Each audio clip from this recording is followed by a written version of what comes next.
Bem-vindos à Hora da Verdade, da Renascença. É nosso convidado o Secretário de Estado da Juventude e do Desporto, João Paulo Correia, numa entrevista que terá como tema central o Campeonato do Mundo de Futebol que Portugal vai organizar em 2030, juntamente com Espanha e Marrocos, numa equação em que também entram Uruguai, Paraguai e Argentina. Eu sou o jornalista Luís Aresta, acompanha-me nesta entrevista o editor de desporto do Jornal O Público, Nuno Sousa, que está aqui comigo.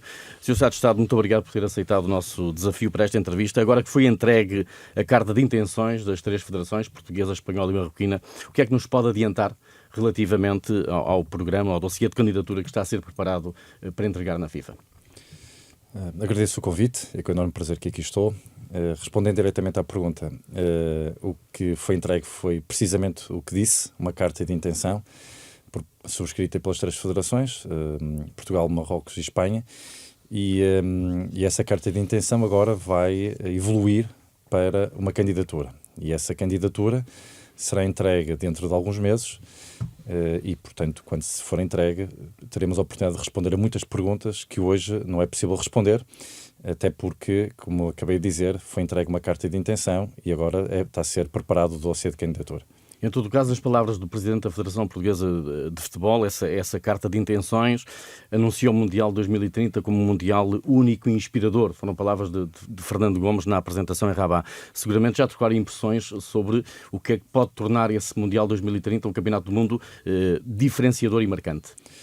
O Governo, desde a primeira hora, que apoia esta candidatura, o Mundial 2030, a candidatura conjunta. Primeiro começou por ser uma candidatura conjunta entre Portugal e Espanha, e quer os governos, quer o Governo de Portugal, quer o Governo de Espanha, desde a primeira hora, como disse, apoiaram esta intenção de candidatura. E temos vindo a acompanhar, passo a passo, esta candidatura e o evoluir da candidatura até à decisão recente da FIFA de convidar as três federações para organizarem o Mundial 2030. Há decisões que são tomadas. Primeira, eu acho que importa dizer repetidas vezes, Portugal só tem 3 estádios que cumprem os requisitos mínimos da FIFA em termos de lotação, que são os estádios da Luz, de Alvalade e Dragão. Nunca esteve em cima da mesa construir um estádio novo para o Mundial 2030. Nunca esteve em cima da mesa. Portanto, não haverá a construção de novos estádios. Serão os 3 estádios portugueses que já construídos que cumprem os requisitos da FIFA. Repito, o Estádio da Luz, o Estádio de Alvalade e o Estádio de Dragão.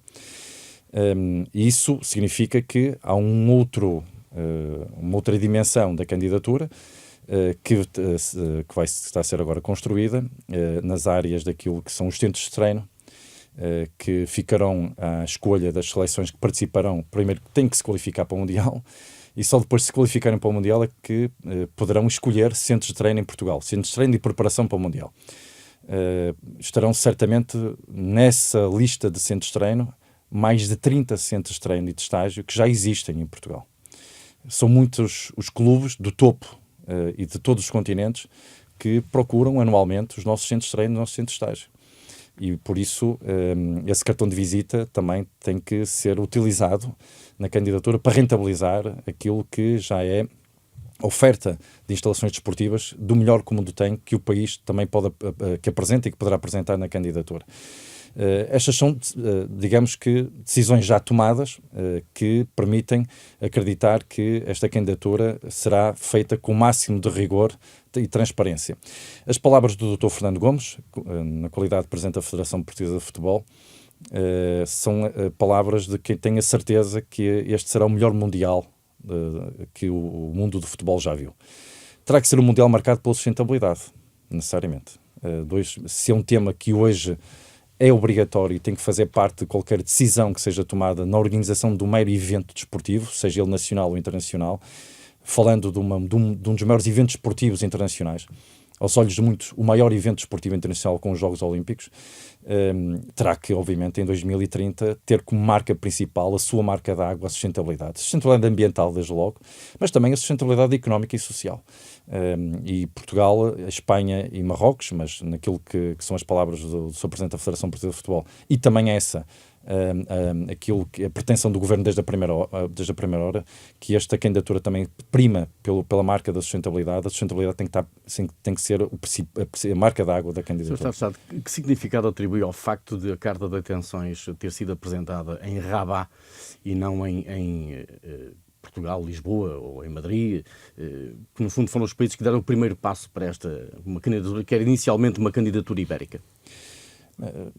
A candidatura tem tido várias fases e terá mais fases ainda. Há 3 países envolvidos na candidatura, através das suas federações esportivas. Como dizia bem, isto é uma candidatura de 3 federações esportivas. A Federação Portuguesa de Futebol, a espanhola e a marroquina, com o apoio dos governos, mas a candidatura é das 3 federações, e acho que é importante também e justo e oportuno nesta entrevista abrir aqui um parêntese para elogiar o trabalho que a Federação Portuguesa de Futebol tem desenvolvido desde da visão que teve em avançar para esta candidatura conjunta, até todo o trabalho competente que tem liderado e naquilo que até o momento da decisão da FIFA, que veio, digamos que, coroar toda essa visão e toda essa competência. Mas para responder que foi decidido fazer o momento da entrega da carta de intenção para organizar o Mundial 2030 em Marrocos, como haverá outros momentos também especiais da candidatura que serão realizados em Espanha e em Portugal. Como confirmou há pouco, o Estádio da Luz, o Estádio de Alvalade e o Estádio do Dragão serão as 3 estruturas fornecidas pela candidatura portuguesa para o Mundial. Tendo em conta que em 2030 estaremos a falar de estádios com cerca de 25 anos, um pouco mais até de existência, isto obrigará a alguma intervenção ou uma espécie de requalificação, tendo em conta o desgaste previsível até 2030? Bom, com certeza que haverá vistorias no âmbito daquilo que vier a ser a candidatura. E essas vistorias provavelmente poderão apontar alguns ajustamentos e adaptações. Poderá passar por isso, mas julgo que nesta fase dizer mais do que isto é prematuro e temos que esperar por esse momento. É verdade, em 2030 a maior parte dos Estados, os 3 Estados terão 26 anos, cerca de 26 anos, com uma taxa de utilização elevadíssima. Receberam finais europeias, receberam não só o Euro 2004, mas mais tarde finais europeias, e isso também diz bem que são estados que têm oferecido as condições mais do que necessárias, as melhores condições, porque a UEFA procura muito esses 3 estádios, a Luz, Alvalade e Dragão, para muitas das suas provas. Recentemente a UEFA decidiu realizar em Portugal a final europeia da Liga dos Campeões, da Liga Feminina. Mais uma prova de reconhecimento daquilo que é o talento organizativo do desporto português, mas também das suas entidades e dos clubes e das condições dos nossos estádios. Este Campeonato do Mundo em particular terá um formato alargado, com 104 jogos, como sabe. Qual vai ser o contributo efetivo de Portugal neste calendário? Ou seja, já nos consegue adiantar quantos jogos aproximadamente é que Portugal poderá vir a receber, tendo em conta que a tal fronteira, a barreira dos quartos de final em diante, em função da lotação dos estádios, está, enfim, praticamente imposta como uma barreira preventiva para que Portugal avance para essas eliminatórias? Eu julgo que neste momento não há propriamente impossibilidades desse ponto de vista. A resposta que dei há pouco de que esta é a fase inicial da construção da candidatura, depois da entrega da carta de intenções, significa que temos que esperar pela entrega do dossiê de candidatura para perceber exatamente quantos jogos é que serão disputados em Portugal e até onde é que os nossos estádios, até que fase da competição é que os nossos estádios servirão o Mundial 2030. Diria que teremos no mínimo uma dezena de jogos em Portugal, no mínimo, e provavelmente mais do que uma dezena. E quanto à presença, ou melhor, à participação daquilo que são os nossos estádios no modelo organizativo, julgo que é preferível aguardar pela entrega do dossiê de candidatura. Mas abre-se aqui uma possibilidade de Portugal poder estar no Mundial enquanto zona de acolhimento para além das fases de grupos? Quartos de final, oitavos de final, quartos de final, meios finais? Como lhe disse, nesta altura não há porta fechada nem porta aberta, está-se a construir o dossiê de candidatura. É um entendimento que tem que ser promovido entre as 3 federações envolvidas na candidatura conjunta e a FIFA. Mas não perturba o facto, sim, a Federação Portuguesa de Futebol, o Estado de Estado, o facto de Marrocos assumidamente já ter anunciado que deseja acolher a final do Campeonato do Mundo? Não. Portugal não estará aqui já a ser um bocadinho relegado para o último lugar da fila, digamos assim? Não, de todo. Portugal tem dado provas, através da Federação Portuguesa de Futebol, repito, de competência. E também tem tido, em vários momentos, provas de reconhecimento por parte das instâncias internacionais do futebol, quer da FIFA, quer da UEFA. E essas notícias e essas declarações públicas são aceitos com toda a normalidade, faz parte daquilo que é uma candidatura conjunta, mas temos que nos fixar naquilo que são as muitas provas de competências dadas pela Federação Portuguesa de Futebol ao longo das muitas competições que organiza em parceria com a FIFA e com a UEFA, e também naquilo que é o reconhecimento, como acabei de dizer, que temos junto da comunidade internacional. Neste contexto dos estádios, é possível idealizar, por exemplo, um estádio do Dragão a funcionar em complementaridade aos jogos que Espanha tenciona organizar na Corunha e em Vigo? É possível equacionar, digamos que, uma suficiente colaboração entre as diferentes federações para que isso possa acontecer? O dossiê de candidatura começou a ser construído. Está-me a fazer perguntas que não cabem nesta fase inicial do dossiê da candidatura. Como lhe disse há pouco, não quero estar a especular, trago comigo a informação e partilho nesta entrevista a informação que é segura, e a informação que é segura é que só teremos 3 estádios, já estão construídos, nunca esteve em cima da mesa construir um novo estádio para o Mundial 2030, teremos mais de 30 centros de treino e de estágio à disposição das seleções que participarão no Mundial, e que teremos mais de uma dezena de jogos nos 3 estádios, no Estado da Luz, no Estado de Alvalade e no Estado do Dragão. Já nos tinha adiantado há pouco que não esteve nunca nos planos a construção ou a remodelação em larga escala de um estádio para que acolhesse umas meias finais, eventualmente uma final da competição, mas em concreto relativamente ao Estádio Nacional, gostava de lhe perguntar se temos que contar com algum avanço nessa frente, tendo em conta o Mundial 2030, naturalmente. Para esclarecer quem nos ouve e quem vai ler a entrevista, o Governo deu pontapé de saída naquilo que é uma velha ambição e reivindicação dos amantes do futebol em Portugal e do desporto em geral, do atletismo e do rugby, que é a requalificação do Estádio Jamor. Esse pontapé de saída foi dado com um acordo celebrado entre as 3 federações de futebol, rugby e atletismo e o IPDJ, com vista àquilo que é chamada requalificação. Estamos a falar de um património protegido, cuja intervenção de requalificação terá que obedecer sempre àquilo que que são as regras de proteção de um património tão qualificado como o Estádio Jamor, e esta fase do lançamento do concurso de ideias. Torno a dizer, os únicos estádios que estão inseridos naquilo que é o dossiê de candidatura por parte de Portugal para o Mundial 2030 são o Estado da Luz, o Estado de Alvalade e o Estado do Dragão. O Centro Nacional do Jamor é um dos centros de treino e de estágio que, obviamente, farão parte da lista daqueles que serão disponibilizados às seleções que irão participar no Mundial. Quer aquelas seleções que irão disputar os seus jogos em Portugal, quer em Espanha, no sul de Espanha. A região do Algarve é uma região que tem condições para ter, como tem todos os anos, é sede de preparação e de estágio de muitos clubes e de seleções. E, portanto, esse é, como disse há pouco, E já veio reclamar o Algarve uma presença no Mundial, a esse nível, pelo menos a esse nível, de acolhimento de algumas seleções. Como é que o Governo olha para essa possibilidade? Haverá aqui necessidade, por exemplo, de intervir ao nível das infraestruturas, no aeroporto de Faro, etc. Já um primeiro olhar para essa possibilidade nesta altura? A escolha dos centros de treino e de estágio não é da candidatura. A candidatura apresenta os centros de treino e de estágio. Quem escolhe são as seleções. São as federações dos outros países cujas seleções se qualificaram para o Mundial.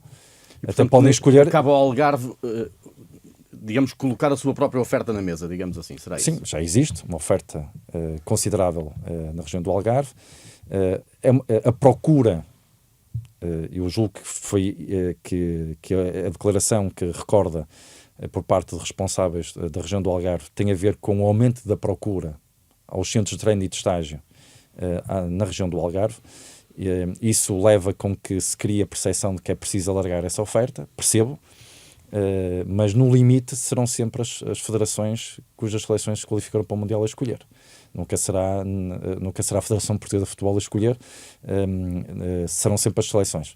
E compete-nos, sim, ter uma oferta que também seja diversa do ponto de vista territorial, porque pode haver interesse de seleções terem um centro de se instalarem no centro de treinos ou de estágio a norte do país, ou no centro do país, ou na região do Algarve, e portanto compete-nos apresentar também uma lista de centros de treino e de estágio que sejam também representativas do território nacional e que respondam àquilo que se antecipa serem as necessidades das federações e das respectivas seleções. Mencionou há pouco os tais 30 centros de estágio que estarão disponíveis para esta fase final do Campeonato do Mundo. Eu gostava de lhe perguntar se já estão identificadas as necessidades de cada um, isto porque, tal como acontecerá com os estádios de luz de Alvalade e com o Estádio do Dragão, em 2030 alguns também terão forçosamente de sofrer algumas obras, pelo menos de ajuste de reabilitação. Isso já está escalonado ou estipulado aproximadamente o investimento que isto poderá eventualmente acarretar? Bom, muitos deles certamente não apresentam necessidades de investimento. Se são procurados pelas melhores seleções do mundo e pelos melhores clubes do mundo, atualmente é porque já oferecem essas excelentes condições.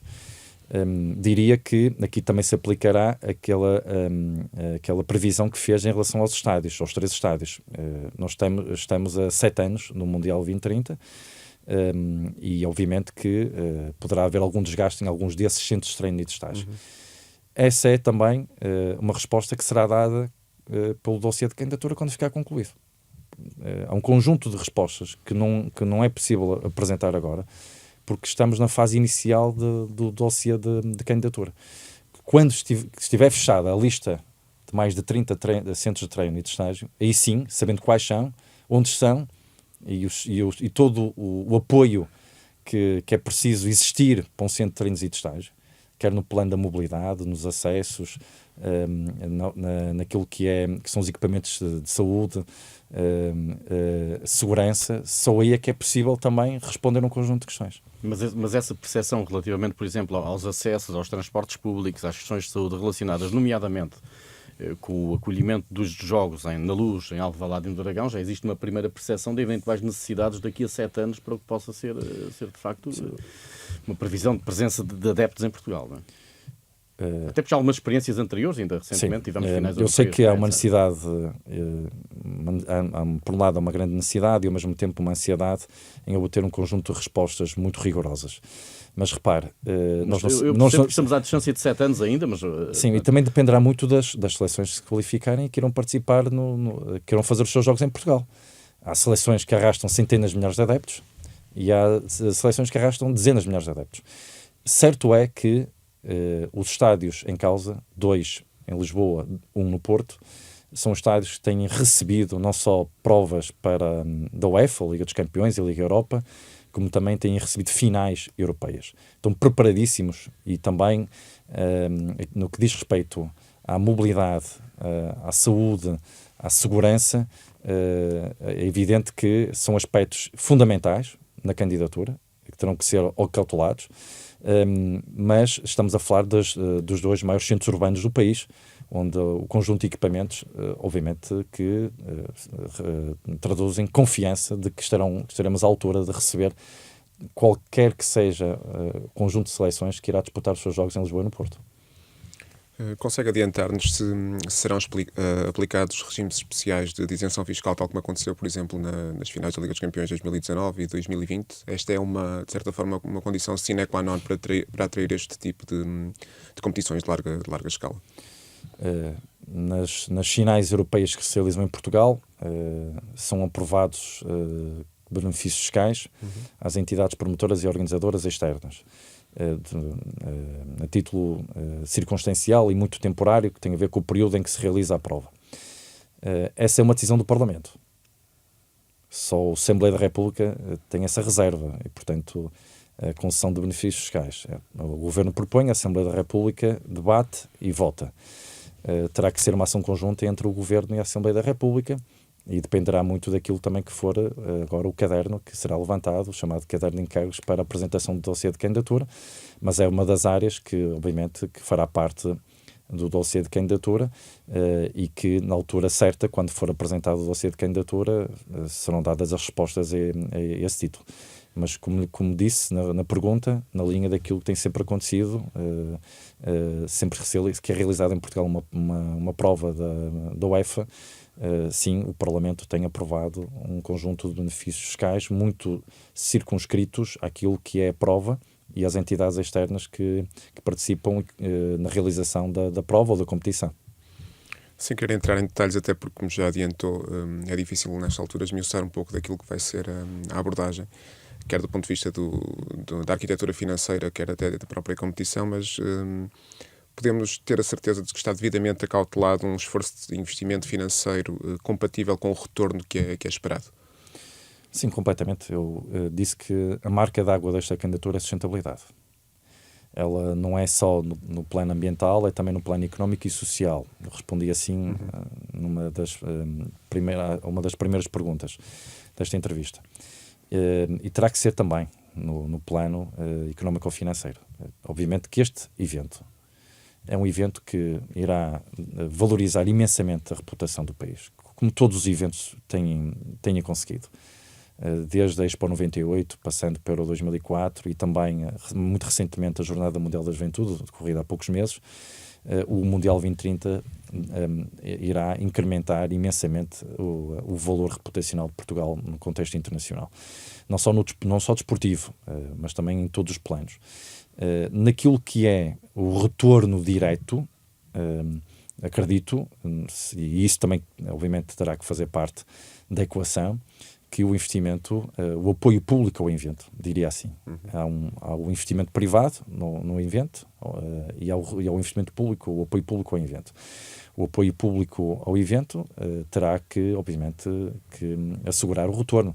O retorno esse que, obviamente, se antecipa que será forte naquilo que é a receita fiscal, porque gerará nos meses anteriores à competição, durante a competição e logo após a competição, uma procura imensa serviços, bens e serviços da economia portuguesa e, portanto, independentemente daquilo que poderá ser aquilo que falámos há pouco, dos benefícios fiscais atribuídos às entidades externas ou organizadoras que participarão na organização da competição, aquilo que será procura extraordinária externa ao evento em Portugal irá, obviamente, gerar mais receita fiscal, impostos diretos e indiretos, irá também gerar postos de trabalho, muitos deles temporários, outros que irão resultar daquilo que será a capacitação do desporto português e das empresas ligadas ao movimento desportivo em Portugal,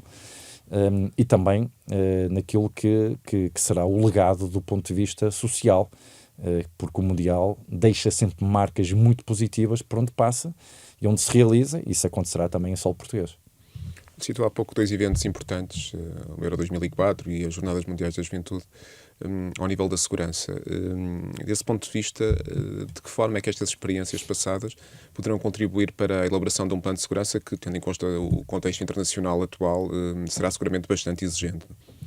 O contexto internacional atual diz-nos que 7 anos é longo prazo, porque há 7 anos certamente não se anteciparia o contexto internacional atual.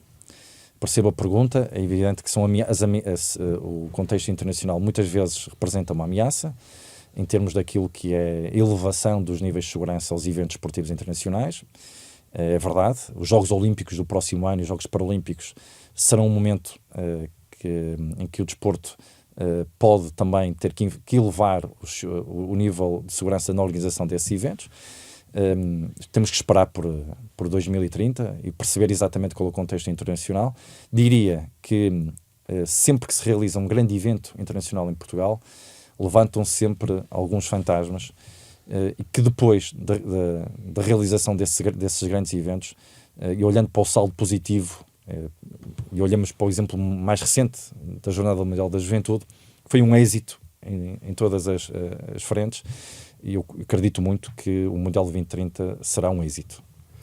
Pegando justamente nos fantasmas, esta pulverização do Mundial 2030 por 6 países, 3 continentes, tem sido alvo de interpretações e, sobretudo, vista como uma forma da FIFA encontrar um meio para entregar à Arábia Saudita o Mundial 2034.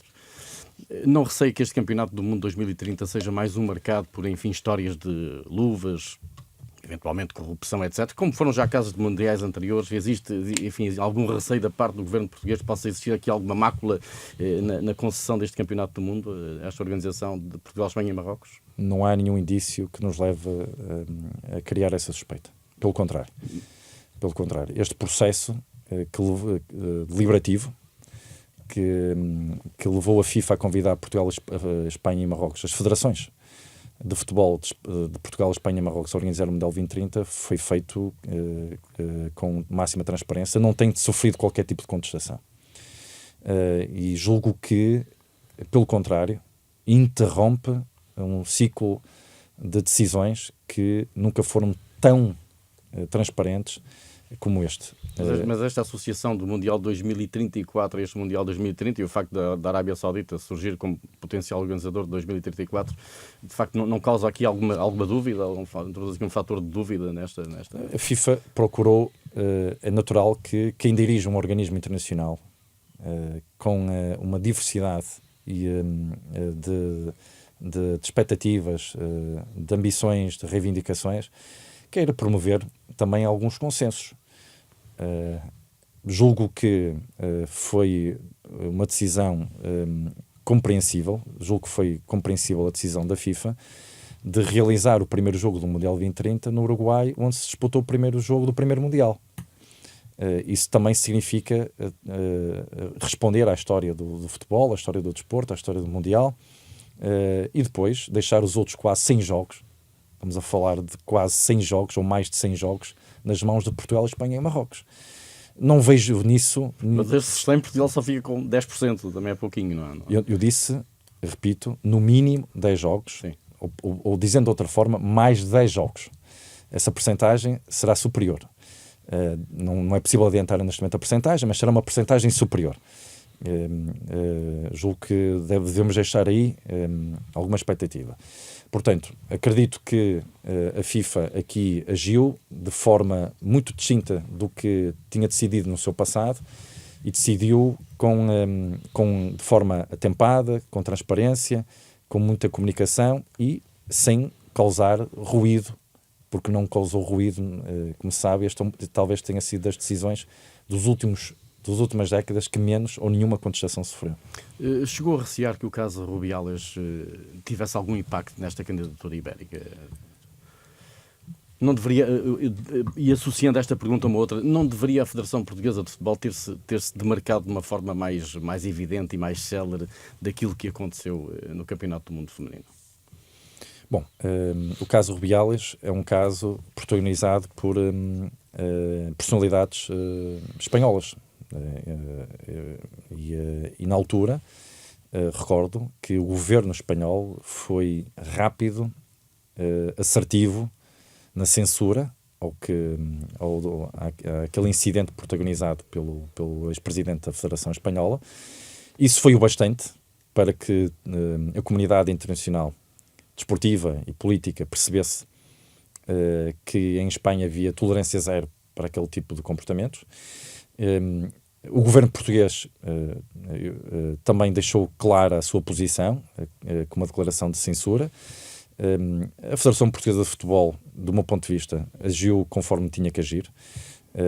Não vamos esquecer que esta é uma candidatura conjunta entre três federações, neste caso, acabou por ficar com 3 federações desportivas, e a Federação Espanhola tem hoje um novo presidente, que gera os destinos da Federação. O mais importante foi assegurar essa transição na Federação Espanhola Isso foi assegurado prontamente pelas entidades esportivas e também pelo governo espanhol, e tudo se fez para que o caso Rubiales não atingisse minimamente esta candidatura. Essa pergunta foi-me feita várias vezes.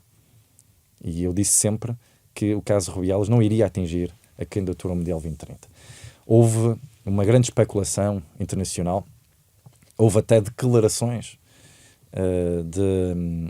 de um presidente de uma federação sul-americana que na altura ainda era uma candidatura concorrente ao Mundial 2030, e eu disse sempre que o caso Rubiales nunca atingiria esta candidatura, porque esta é uma candidatura de organizações e não uma candidatura de personalidades.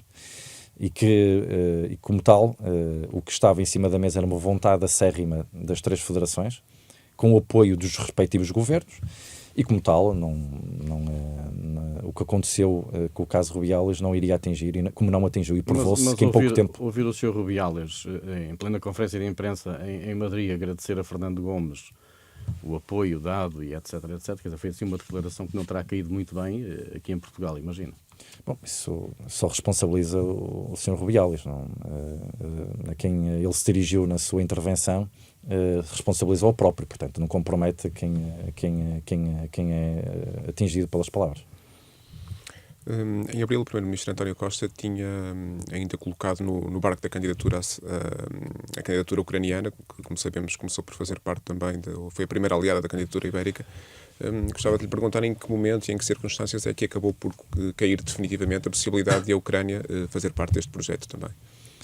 Bom, a própria FIFA decidiu, no convite que fez, convidar Portugal, Espanha e Marrocos, não convidou a Federação Ucraniana.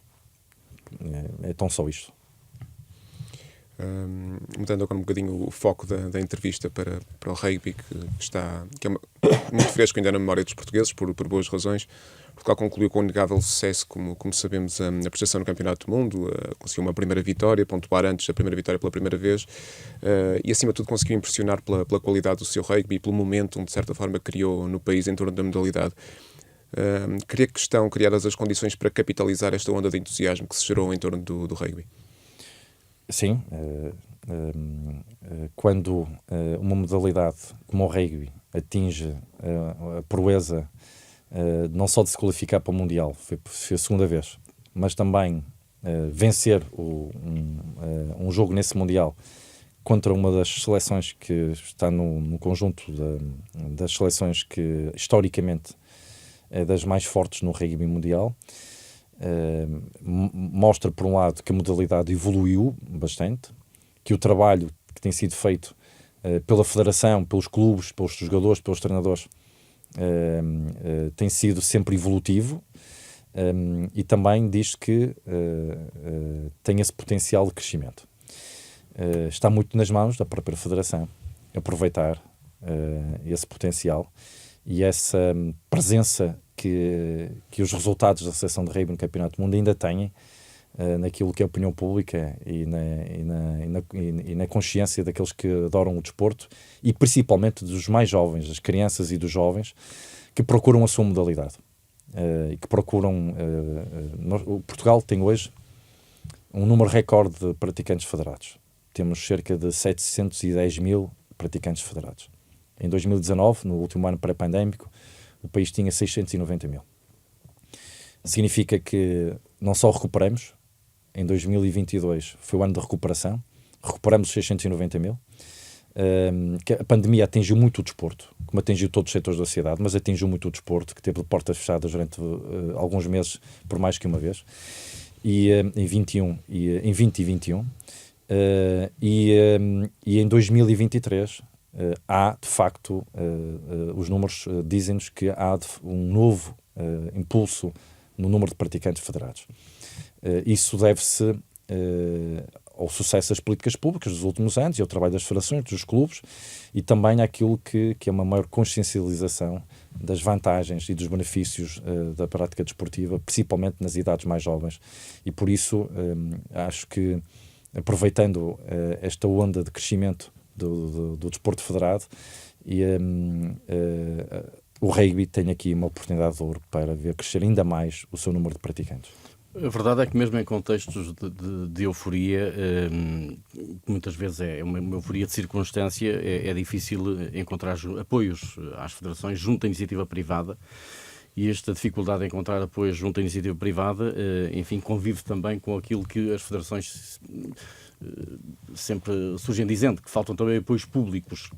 Do seu ponto de vista, isto é apenas uma imagem daquilo que é o país, que só se entusiasma perante grandes conquistas e o povo reage, digamos que de forma exuberante, perante, como foi agora com o caso do rugby, não é? Que de facto o país se uniu à seleção de rugby, ou é também aquilo que é o espelho do governo, que também, no fundo, corre o risco de ir um bocadinho a reboque deste tipo de euforias, e depois ouvimos, por exemplo, o Presidente da Federação de Atletismo dizer que faltam apoios, ouvimos o Presidente da Federação de Rugby a dizer que temos que caminhar mais no sentido do profissionalismo.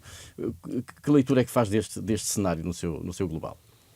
Bom, importa dizer que em 2022 o Governo conseguiu reforçar as verbas para as federações desportivas em 6,5%. Em 2023, o montante global no apoio às federações subiu face a 2022 4%. O Governo tem mantido uma trajetória de aumento de apoios do chamado financiamento público ao sistema desportivo nacional. E para 2024, estamos para o ano dos Jogos Olímpicos e Paralímpicos, o Governo está a investir 32 milhões de euros através do Comitê Olímpico e Comitê Paralímpico. Todos os montantes que estão a ser envolvidos na preparação e qualificação dos nossos atletas olímpicos e paralímpicos, todos esses montantes são assegurados pelo Governo através do IPDJ nos contratos que celebrou com o Comitê Olímpico e o Comitê Paralímpico. Estamos a falar, como disse, de 32 milhões de euros. 22 milhões de euros para o Comitê Olímpico, 9 milhões de euros para o Comitê Paralímpico. Estamos a falar de verbas históricas. Históricas não só na sua totalidade, mas também naquilo que foi o crescimento entre o ciclo de Tóquio e o ciclo de Paris. Em que é que se traduzem estas verbas, ou melhor, em que é que se traduz este aumento histórico? Em primeiro lugar, os atletas e os seus treinadores não eram aumentados desde 2009. Todos eles recebem bolsas. A partir do momento em que se integram no projeto Olímpico ou Paralímpico, recebem bolsas, os atletas e os treinadores. Essas bolsas foram atualizadas em cerca de 20%. Desde 2009 que não eram aumentadas, repito. Estes montantes também, este aumento histórico também permite investir mais na participação dos atletas em provas internacionais para permitir que aumente a probabilidade de qualificação. Mais estágios internacionais. E também, e não menos importante, preparar os Jogos Olímpicos de Los Angeles de 2028. Parte destes 32 milhões de euros também já é para investir numa jovem geração que, não estando em Paris, tem todas as condições para estar em Los Angeles 2028. Eu diria que estes dados que aqui trago dizem que nós vivemos uma trajetória, se calhar, sem paralelo naquilo que é o financiamento público ao sistema desportivo nacional, quer às federações, quer aos comitês. Posso também adiantar, nesta entrevista, que haverá um novo contrato de programa de preparação e qualificação para os atletas surdo-olímpicos, que terá uma linha plurianual e que irá equiparar a bolsa destes atletas às bolsas dos atletas paralímpicos e olímpicos. Portanto, é mais uma conquista naquilo que é um dos eixos da nossa ação, que é a igualdade, a inclusão.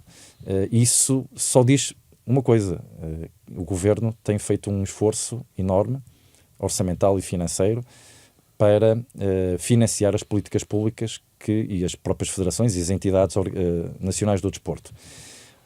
O debate estrutural sobre o financiamento público ao desporto conduz-nos a outra conclusão, que é a conclusão de que o desporto reivindica mais apoio. Ou seja, o que disse na sua pergunta é cultural.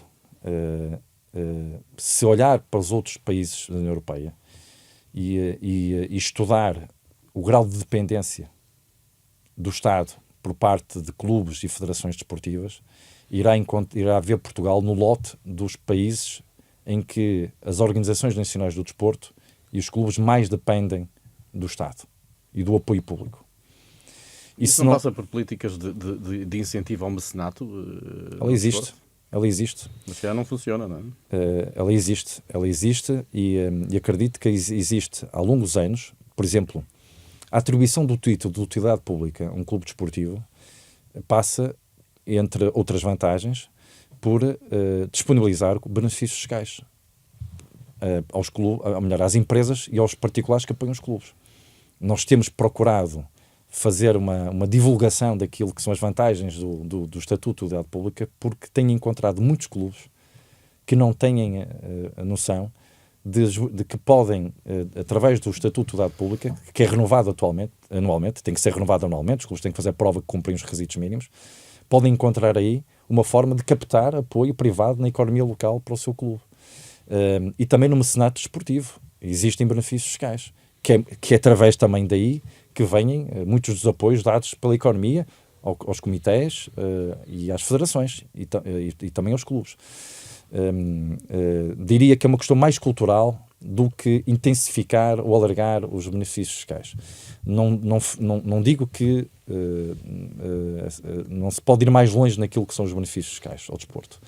Digo que o que está a pesar mais naquilo que é dependência do financiamento público é uma questão cultural de uma economia que nunca disparou naquilo que é o apoio ao desporto. E isso é algo que, agora pegando na pergunta anterior, é algo que pode surgir como uma grande oportunidade com este momento.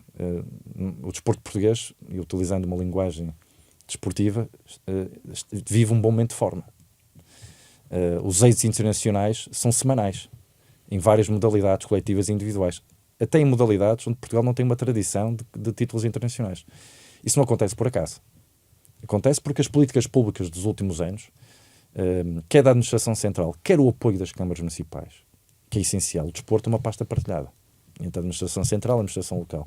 E as câmaras municipais e as juntas de freguesia têm sido um aliado do desporto. E também é justo reconhecer o mérito desse apoio naquilo que são os resultados que o desporto português tem tido. Quer nas instalações desportivas.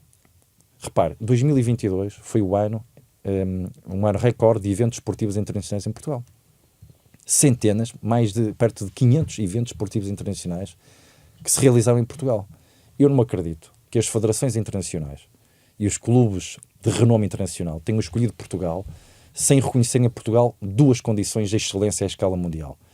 Uma, as boas instalações que o país tem, a todos os níveis, tem boas instalações esportivas, e a segunda condição, que é talento organizativo. E esse também muito se deve não só às federações, aos clubes, aos seus dirigentes e também às câmaras municipais, a quem se deve também uma palavra de reconhecimento. Já que estamos a falar de apoios e de incentivos ao desporto, o anúncio recente da provedora da Santa Casa da Misericórdia de um corte no apoio ao desporto acabou por ser mitigado com um acordo com o Estado que durará até 2024. Mas a partir dessa altura, a ideia que ficou no ar é que de uma desobrigação da Santa Casa da Misericórdia de continuar a apoiar o desporto, pelo menos nestes moldes. O que lhe pergunto é se a Santa Casa da Misericórdia, enquanto uma entidade que vai buscar uma parte significativa dos seus dividendos ao mundo do desporto, não tem uma obrigatoriedade, nem que seja moral, se quiser, de injetar também no setor grande parte dos dividendos que recebe. Eu diria que se levantou uma grande polémica acerca do anúncio da redução dos apoios, porque aqui a palavra que se utiliza muitas vezes tem a ver com aquilo que nós queremos dizer no fim das nossas declarações. A palavra corte e a palavra redução cabem, obviamente, naquilo que é a decisão da Santa Casa. Eu utilizaria a palavra redução, porque a Santa Casa mantém o apoio ao desporto em 2023. Todos os contratos que a Santa Casa celebrou com as entidades esportivas em 2023, até esse anúncio, mantêm-se.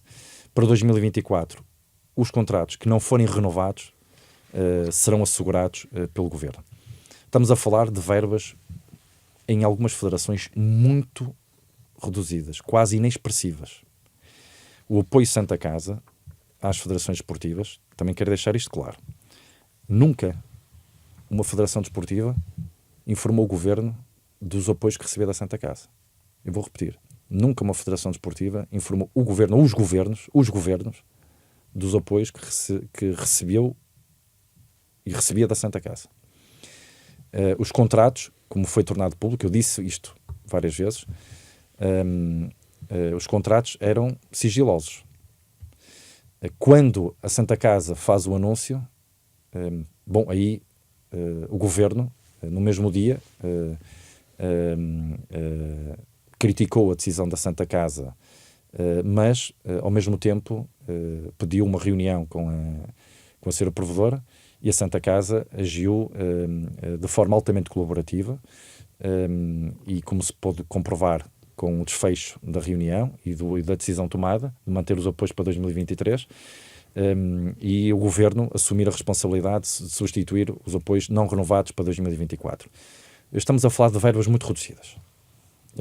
Por razões de confidencialidade dos contratos, não poderei dizer aqui quais os valores envolvidos, mas queria deixar bem claro que estamos a falar de valores muito, muito reduzidos.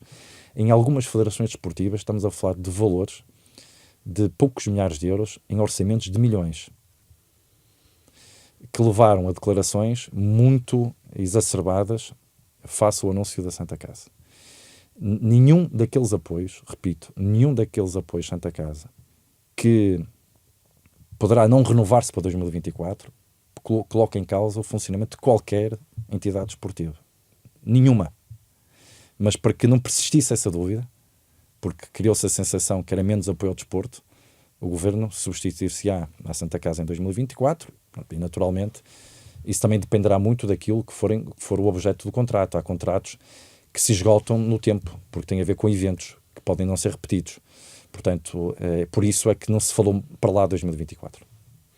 Tem sido frequentes também, já falámos aqui um pouco de um certo estado de alma do setor dirigente no desporto, sobre o subfinanciamento crónico, ou o entendimento de grande parte da classe dirigente de um subfinanciamento crónico do desporto, e eu perguntava-lhe o que é que está previsto para o orçamento de 2024 e se há alguma forma de, pelo menos, começar a mudar este paradigma e a forma como é olhado o financiamento do desporto em Portugal. E recordo, deixe-me só também acrescentar a este propósito uma crónica de Miguel Laranjeiro, do presidente da Federação Portuguesa de Handball, em que ele dizia, e passo a citar, que o desporto dá muito mais ao país do que os governos têm dado ao desporto. Perfilha ou partilha, de certa forma, desta visão? Bom, falemos de factos. Como disse há pouco, em 2022 o Governo reforçou as verbas para as federações desportivas em 6,5%. Em 2023 o aumento foi de 4%. Sabe-se que as verbas para o desporto, inscritas no Orçamento de Estado para 2024, sobem 12,5% face a 2023. Não estamos a falar de 5, nem de 4, nem de 7, nem de 8. Estamos a falar de um aumento de 12,5%. Nem todos os setores têm aumentos de 12,5%. O desporto vai ter um aumento de 12,5%. Não está aqui todo o apoio ao desporto, neste número. O apoio ao desporto não começa e acaba nas federações desportivas. As federações desportivas são um pilar essencial no sistema desportivo nacional, são um parceiro insubstituível de qualquer política desportiva e têm sido deste Governo. O Governo reúne com as federações. O Governo é um agente de proximidade do trabalho das federações e dos clubes, porque as federações são constituídas por associações regionais e distritais, que por sua vez são constituídas pelos clubes, e não podemos esquecer que 90% e muitos por cento dos clubes desportivos são de base local. A alma do desporto está nos clubes de base local. E, portanto, é aqui que o desporto tem que crescer, porque só através desse crescimento é que se fortalece as modalidades e as federações. E o que está a acontecer, diria eu, são as chamadas dores de crescimento. Eu disse há pouco que o desporto português vive um bom momento de forma. Nós vemos títulos internacionais em modalidades individuais, como na patinagem, na ginástica, na própria natação. Isto não acontece por acaso. Não é só nas modalidades coletivas. Isto não acontece por acaso. Repare, as unidades de apoio ao alto rendimento na escola, que podem custar no próximo ano 1 milhão de euros, porque elas funcionam desde 2016 no ensino obrigatório e vão funcionar no ensino superior no próximo ano letivo através de projetos piloto. Estão aqui 1.400, eu vou dizer este número, que é um número impressionante. É um projeto único a nível da União Europeia. Único. 1.400 atletas, alunos atletas, das seleções jovens, frequentam estas unidades de 55 modalidades. O que é que isto significa? Significa que Portugal deixou de ter um problema grave, gravíssimo, aliás, que era a impossibilidade de um aluno conciliar a sua carreira académica com as seleções nacionais. Porque não podia, tinha que faltar às provas internacionais, tinha que faltar aos treinos, a muitos treinos, porque tinha que ir às aulas e fazer os testes. Agora pode fazê-lo compensando essas faltas aos testes e às aulas com os professores da cadeira. É o Estado que paga isto tudo.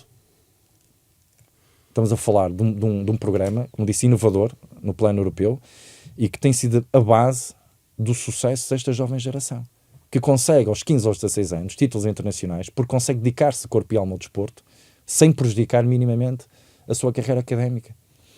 E, portanto, queremos levar isto para o ensino superior. Estamos a falar de cerca de 1 milhão de euros. A política antidopagem custa a Portugal também quase 1 milhão de euros. O combate, a prevenção e combate à violência no desporto também custa perto de 1 milhão de euros, todos os anos. Nós estamos a falar de investimento no desporto. Ou seja, quando falamos de investimento no desporto, também temos de falar de um desporto escolar. O desporto escolar é um investimento, na ordem, depende do ano letivo, mas pode chegar aos 40 milhões de euros por ano. 40 milhões de euros, para além dos 50 milhões de euros que são o título das notícias sobre o apoio do desporto para 2024 inscrito no Orçamento de Estado. Porque são verbas que vêm de outras fontes de financiamento. E é também no desporto escolar que apostamos, e por isso é que no Orçamento de Estado para 2024 anunciamos a reforma do desporto escolar para o ano letivo 24-25. Acreditamos muito que o desporto escolar, que é também uma das reivindicações das federações esportivas, pode servir mais os quadros competitivos federados, e essa é uma das linhas também da reforma, como também a inclusão, a igualdade, é uma das linhas da reforma do desporto escolar, candidaturas plurianuais e não candidaturas. O desporto escolar, deixe-me dizer, abrir este parênteses, é facultativo. Os agrupamentos escolares candidatam-se, não são obrigados a candidatarem-se. Quase 5% das escolas se candidatam, o que é excelente. Queremos que as candidaturas, em vez de serem anuais e que sejam pensadas só para o ano letivo, sejam pensadas para 3, 4 ou 5 anos, para que as modalidades escolhidas não mudem de ano letivo para ano letivo, porque isso é prejudicial para os próprios alunos atletas. Queremos também que haja aqui previsibilidade e estabilidade no projeto e também ligação com a comunidade local. Também será majorada nesta chamada reforma do desporto escolar e também haver um número mínimo de atletas nos chamados grupos de equipa. E vamos resolver um problema, que é um problema que tem condicionado muito o desporto escolar, que é o seguro, porque o seguro, conforme está na letra da lei, o seguro do aluno no desporto escolar não é acolhido como seguro de um atleta desportivo federado e, portanto, há necessidade aqui de uma duplicação de custos. Isto condiciona muito quer do lado das federações, quer do lado das escolas e, portanto, através de uma operação legislativa que acontecerá dentro em breve, ficará claro que o seguro escolar servirá como seguro para um praticante federado e com isto tiraremos da frente o grande obstáculo e também a majoração daquilo que é a ligação às federações das modalidades escolhidas pela respectiva escola. Eu diria que tudo isto significa mais investimento. Há, de facto, uma questão de fundo. E aí há que reconhecer que há uma questão de fundo que não se resolve. Como disse, há uma questão crónica, uma questão estrutural, que não se resolve no curto e nem no médio prazo. Resolve-se no médio e longo prazo. E é isso que o Governo está a fazer. É tentar, todos os anos, dar um passo maior para ajudar a resolver a questão crónica e a questão estrutural. Estamos a avançar para o final desta entrevista, mas ainda neste plano mais relacionado com as matérias fiscais, tinha uma pergunta para lhe fazer, Sr. Secretário de Estado, sobre a questão do programa Regressar, que foi muito falada devido aos cortes nos benefícios àqueles que, tendo já trabalhado em Portugal, tencionam voltar, beneficiando de alguns benefícios fiscais. E ainda há semanas ou poucas semanas, ouvíamos o Presidente da CIP ao lado dos clubes criticando esta opção do Governo de reduzir esses apoios aos benefícios, retirar parte dos benefícios fiscais a esses talentos eventualmente que regressam a Portugal. Isto, do seu ponto de vista, enquanto Secretário de Estado do Desporto, é ou não uma matéria que pode impactar, por exemplo, no regresso, e fala-se sobretudo do futebol, no regresso de talentos na área do futebol ao espaço português, e pergunto também se neste contexto há ainda aqui espaço para alguma possibilidade de recuo do Governo em sede do Orçamento de Estado para 2024. Bom, o Orçamento de Estado, quando é entregue no Parlamento, fica nas mãos do Parlamento. Essa pergunta pode e deve ser colocada aos grupos parlamentares. Mas o Governo conversa com a Assembleia da República? Claro que sim, claro que sim. Ia dizer exatamente isso. O Governo conversa, não só participa no processo de especialidade, no debate do processo de especialidade, mas é evidente que as deliberações estão nas mãos dos deputados, das senhoras e dos senhores deputados. Essa decisão é uma decisão que foi tomada, não foi para atingir o setor A ou o setor B. Há uma decisão de excluir do programa Regressar rendimentos acima de X. Estamos a falar de rendimentos anuais de muitas centenas de milhares de euros. Isso tem uma lógica associada. O programa Regressar está muito focado no regresso de imigrantes, muitos deles, no regresso de imigrantes de todas as gerações, portanto, que fique bem claro. Como Secretário de Estado da Juventude, vou puxar a brasa à minha sardinha e dizer que é um programa que tem contribuído bastante para o regresso de muitos jovens que imigraram no tempo da Troika. Esses jovens que emigraram no tempo da Troika saíram à procura de emprego. E hoje olham para o seu país de forma diferente, com mais confiança e com mais esperança no futuro. A nossa economia hoje é uma economia bastante diferente da economia do tempo da Troika. E até 2019, diria. Portugal tem hoje praticamente o número recorde de população ativa, perto de 5 milhões de cidadãos na população ativa. Portugal tem hoje o peso das exportações no PIB é histórico, portanto um país altamente exportador. Muito daquilo que produz é para exportar, para mercados internacionais muito distintos, o que dá maior segurança naquilo que é esta política de exportações. É um país que tem uma taxa de desemprego que para muitos economistas está próxima de ser residual, ou seja, estamos a falar de um país que inspira confiança também àqueles que emigraram, muitos deles ainda jovens, e que têm que regressar ao nosso país. Essa é uma das vocações principais do programa Regressar. E há espaço para recuar nos cortes? Assim, esta medida foi tomada com a lógica que o Governo anunciou. Agora veremos aquilo também que é o debate na especialidade do orçamento. Repare, o Orçamento de Estado, quando chega à Assembleia da República, obviamente que suscita um debate que é um debate que não é só do grupo parlamentar que apoia o Governo, é também por parte de todos os grupos parlamentares. Veremos, em primeiro lugar, qual é o índice ou intensidade de debate que este tema trará para a especialidade do orçamento. Porventura pode até estar a falar de um tema que não será objeto de intervenção por parte dos grupos parlamentares.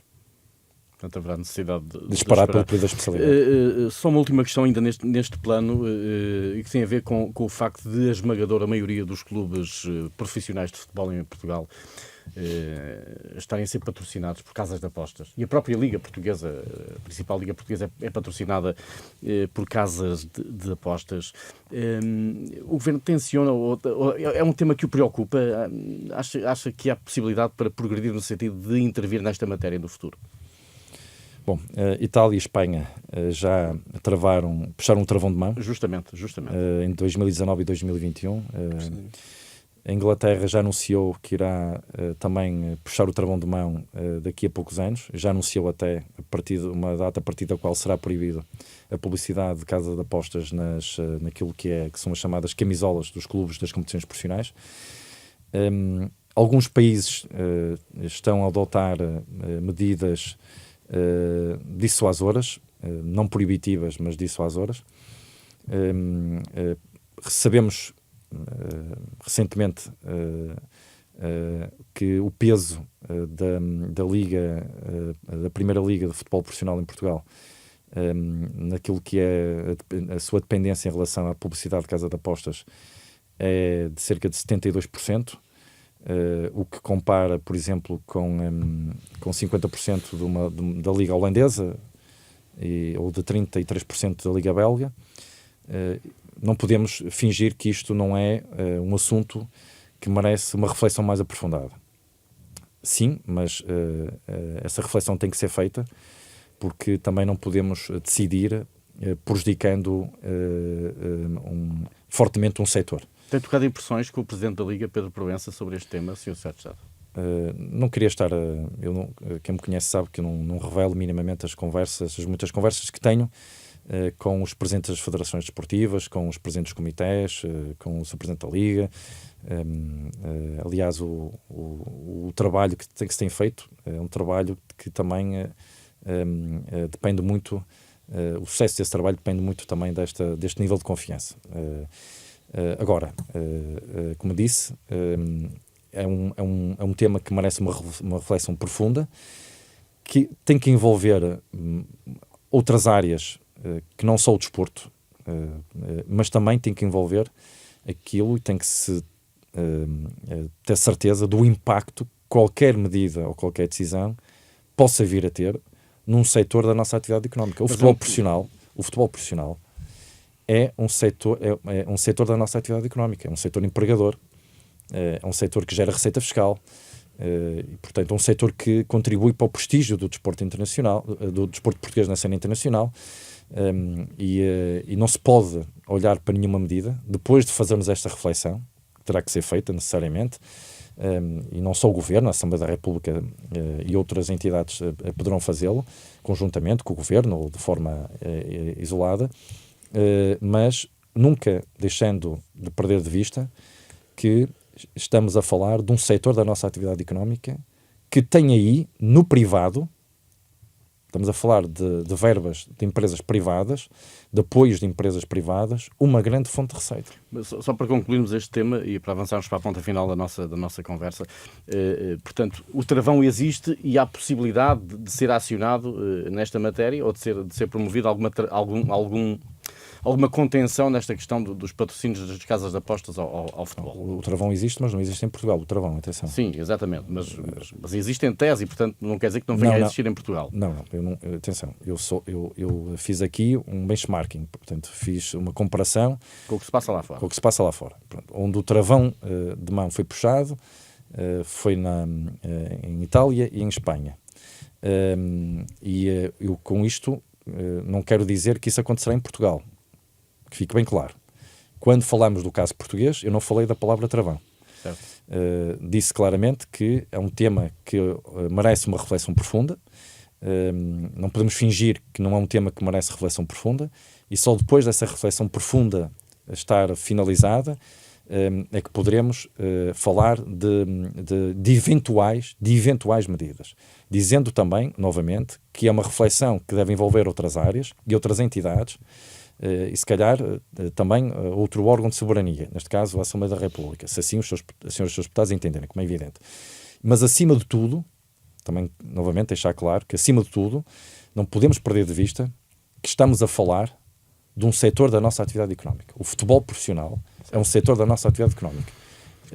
Gera centenas ou milhares de postos de trabalho, paga contribuições para a segurança social, paga impostos, e estamos a falar de receita de empresas privadas. E, portanto, temos que ter sempre o cuidado de não prejudicar este setor da atividade económica. Não podemos de manhã estar a querer resultados internacionais por parte dos clubes da nossa preferência que participam nas provas europeias e depois à tarde querer descortar brutalmente as receitas, ainda para mais uma receita que é uma receita que vem de empresas privadas. Isso é bastante significativo. Agora, mudando drasticamente a perspectiva da entrevista e olhando um pouco para a sua carreira e para o que anunciou recentemente, já foi presidente de junta de freguesia, deputado, agora exerce as funções de secretário de Estado e recentemente, como dizia, anunciou a intenção, a vontade, a abertura de se candidatar à conselhia do PSDG. E eu pergunto-lhe se este era o caminho da ascensão na política que previa quando começou. Bom, eu não vou fazer comentários ao tema, ou seja, eu não vou responder à pergunta. Estou aqui a ser entrevistado na qualidade de Secretário de Estado da Juventude e do Desporto e não queria ser desta esfera. Peço que compreenda esta condição. Não nos consegue, então... Eu tinha outra pergunta para si, que era se ser presidente da Câmara de Gaia acaba por ser um desígnio, que seja a curto, médio ou longo prazo da sua carreira, também não nos vai responder. Naturalmente não farei qualquer comentário. Sr. Secretário de Estado, quero agradecer a sua presença Muito aqui obrigado. a convite da Renascença e do Jornal Público. Termina aqui o Hora da Verdade. Boa tarde e até para a semana.